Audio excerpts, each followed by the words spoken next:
Hello, my name is Erica Calloway, and this is the kind of ending to last year's 6 months of a no buy. Uh, it was my first one, and I knew it was not going to go perfect, but I tried to make boundaries for myself and make rules so that I could do the best that I could with the knowledge that I had at the time. And what I ended up learning is that the financial part of it wasn't really what mattered. And I don't think that matters to other people because finances are going to be different wherever you go. What you spend on groceries is not going to be the same thing I spend on groceries or clothing and what's not, and thrifted things. It's all up to what that's worth to someone else and where they are at that time. So, what I ended up learning a lot was about myself and about mentally why I spend money on the things that I buy and why those things matter to me. Uh, so, I thought that was really cool. Also, it helped me to realize what I think about failure and what that means to me and how to change that perspective of what failure is. So I ended up watching a lot of or rewatching a lot of a YouTuber that I like, which is Neela Rose, and she does a lot of no buys and low buy years, and she's also learning. I like her perspective. So one thing I of course have it written down, but the way she describes failures is opportunities to learn, allows for dialogue, allows you to know better and do better the next time. It makes you feel like you have really earned or, yeah, earned your success. And this was cool to me because in the past, failure to me has been something that I dwell on, and I'll go over and over and over in my head about it and make myself worse than what actually happened initially. And therefore, I won't go back and try that thing again because I failed and it was so bad that I don't want to. I don't want a chance or an opportunity to try that thing again. And what I've learned through this process is that it's okay to fail, and also acknowledge why you feel like it was a failure. And is it worth going back towards? Is it something that you actually want to do? So then try it again. So that's what I'm doing here is that I got myself wrapped up in what was failure, what was success last year, and I didn't spend enough time making dialogue, making videos about it. I made them and then I felt like, oh, am I even doing this right? Is this the correct way? So in 2023, I'm going to go and do an over a year, a whole year, not 6 months. And I'm going to do more videos on that. And not only for people that may want to watch it, but for myself and see how I determine what's success and what's failure each month. I think that'll be something that I like to track and look at later on. Okay. So in the kind of vein of going with videos or YouTubers that I like that are going through the same things, no buy years and low buy years, and it may not be their first time, I'm gonna put what was my failure and what was my success, and then we'll go through that. Um,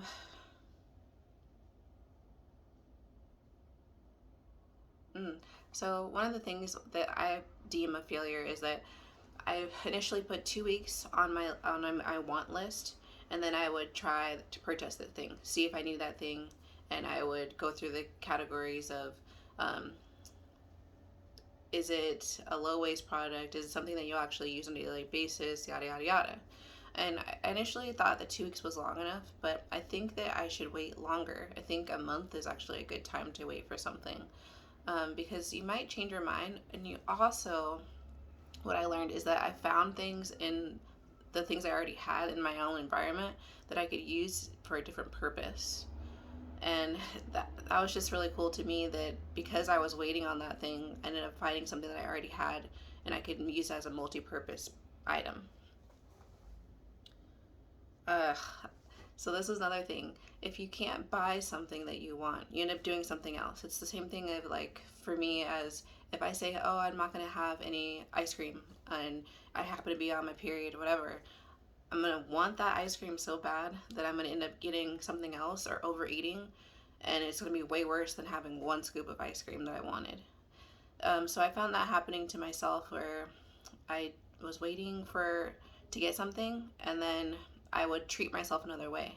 So one thing that didn't have a cap on was the amount of things that I would buy for groceries and also for like eating out. Me and my boyfriend, we eat out for dates on the weekend. That's our thing. It's always been our thing. We have food together on the weekends because sometimes during the week you can't eat together. You don't have time. Um, so that ended up being like a thing that we like just went ham on. I feel like, and that took about a lot of the money that we were saving, and it went into food, which is not a bad thing. Food is always going to be important. It's always going to make you feel good, and it's important to try new things and try new experiences when you're in a different place. But that's one thing I noticed, and I counted that as a fail. I wanted to try next year, this year, 2023, to eat out less and try more new cooking styles at home, or reinvent the things that I already like and make them different.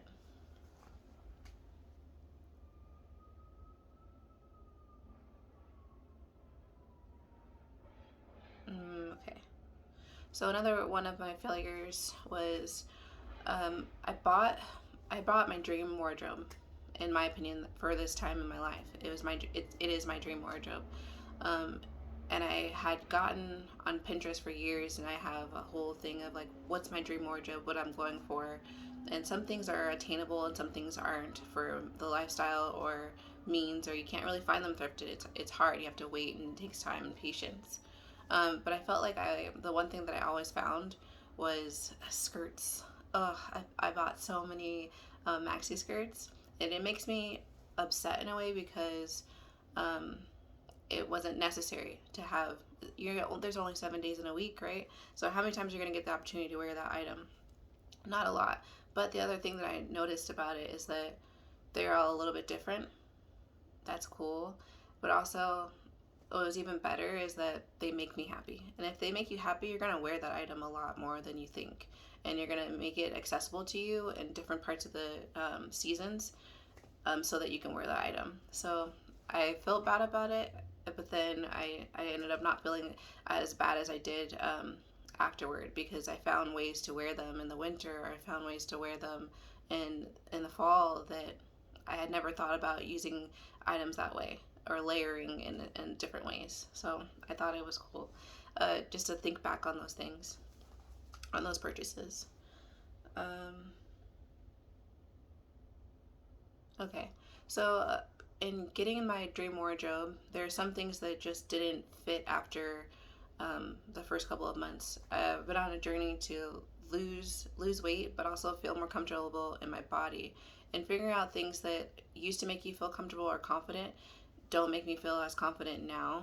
Um, so a lot of things that I got, what is it, on like on Poshmark or other thrift websites, I got them and I thought it looked great on the silhouette of someone else, and I could see myself wearing it and it didn't look bad on me. But the thing is, I'm not as comfortable as I once was with some parts of my body showing. I'm more comfortable in a different way of dressing, and it doesn't mean that there's anything wrong with my body or anything like that. It just means that things change, and that's okay. So some of the things that I got from an online thrift, or things that I couldn't try on at certain thrift stores because of the rules that they have now, and not all places where you thrift you're able to try things on. Um, I wasn't able to keep because they didn't fit me the way that I thought they would, or I just wasn't comfortable as I thought I might be in them. So we're gonna move on to successes. So success for me is, it's predominantly the way I feel about it. That's how I kind of base a lot of things in life. I don't like to do things that I'm not comfortable in, and if I'm gonna do something I'm not comfortable in, then I want to make it worthwhile. There better be something that I like about it. It better be worth your while to try that thing, make yourself uncomfortable, give yourself anxiety, whatever. So that's how I feel about it. So these are my successes. Okay, I waited 2 weeks to buy anything on my list. I always did. And even though that was a bad thing, still, that's not long enough, in my opinion. It wasn't long enough for me personally. I still waited the 2 weeks, which was a success for me. Okay, another thing is I thrifted majority of all of my clothing. The only thing I did not thrift last year were two pairs of running leggings. I'm wearing one now. I got them on sale at the Mech they have in Canada, and then underwear. I bought them new. I was in dire need of undies, so those are things that I'm not willing to thrift. If you do find them packaged, then sure, but I didn't have that opportunity, so I ended up buying my favorite brands of those things. Mm.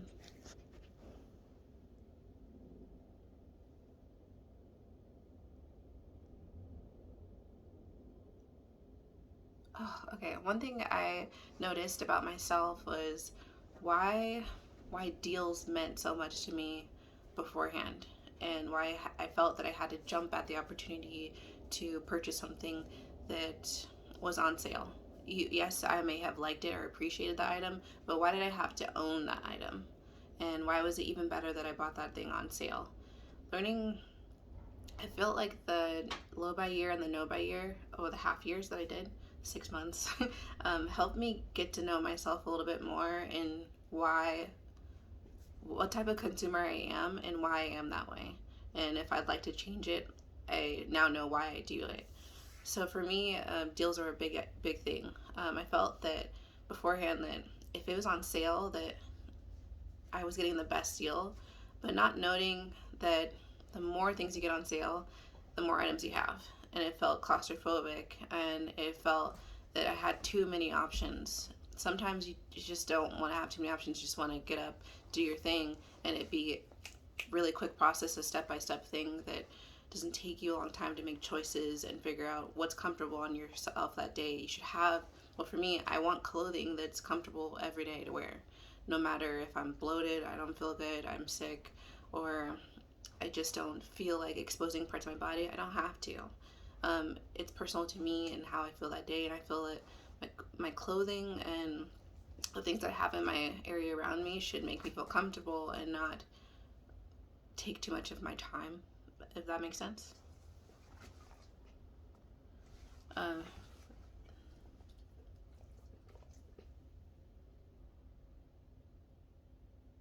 oh, so another success for me is, of course, I think I already said this before, but noting what success and failure means to me personally, not just what's in the dictionary, but for me personally, redefining what that means and how I work on that mentally. And also, this doesn't even, I think it doesn't also just apply to a no buy or a low buy or um, success and failure in that way, but I also have used that as a tool to help me in other things in life. Um, Success and failure every day, like getting up and doing the same thing every day. If you have a yoga practice or if you have a hobby that you like to do every day, putting forth your best effort and putting quality into what you're doing determines your success in that thing. Determines if you feel good. If even if you're doing the same, for me, I love yoga. It's my passion. But like, if I'm gonna do sun salutation every day, then I want it to adapt with me. But I also want to push myself, and I want to be, even on my worst day, I want to be doing the postures correctly in their right form, right? I don't want to do anything um, half-ass, basically. You know, it's just not worth it at that point. You're not only gonna harm yourself physically, but mentally, it feels like crap. It makes you feel like crap. For me, that's how it is, and I've learned through this that success is you putting forth your best effort in anything that you do, and really trying, and knowing that it's okay to fail at that, and you get the shot the next day. You know, you get the opportunity again if you provide it for yourself.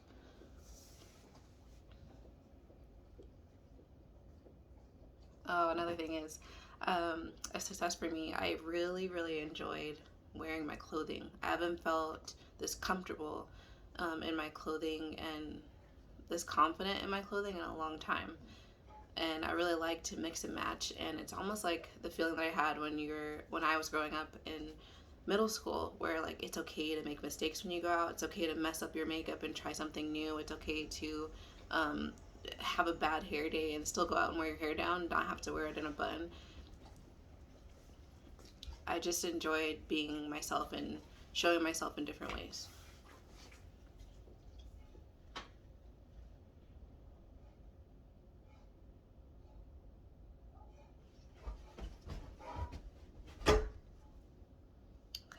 Sorry, my dog is jumping on the bed. Let's see.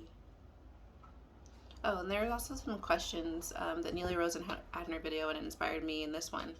And one of them was, what new abilities do I have?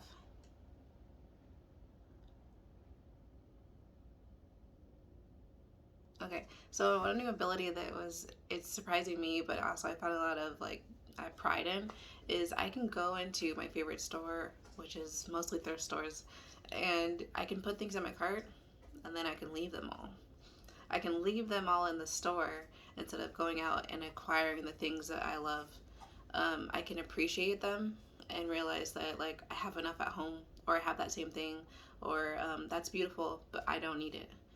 Um, I think that's really cool, and it's something that I'm really proud of because beforehand I would have just purchased the item because I liked it, and because in my past I hadn't been able to afford certain things, or didn't have the space for them, or whatever, right? I can get that thing, but I don't need that thing. It doesn't add value to what I already have. I have a lot of things of value, and I have other things that may do that same purpose. This is just a little bit different. So it's the same thing with the skirts thing. I can go in now and see them, appreciate them, and realize I got 12. I'm good. you know. Um, Another question was, am I proud of my efforts? So I would say yes.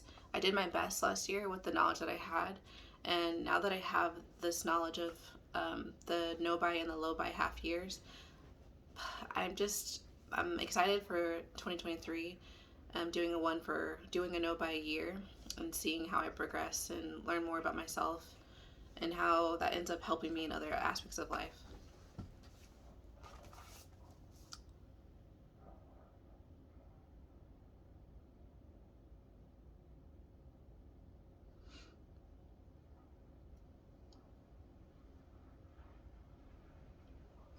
Hmm.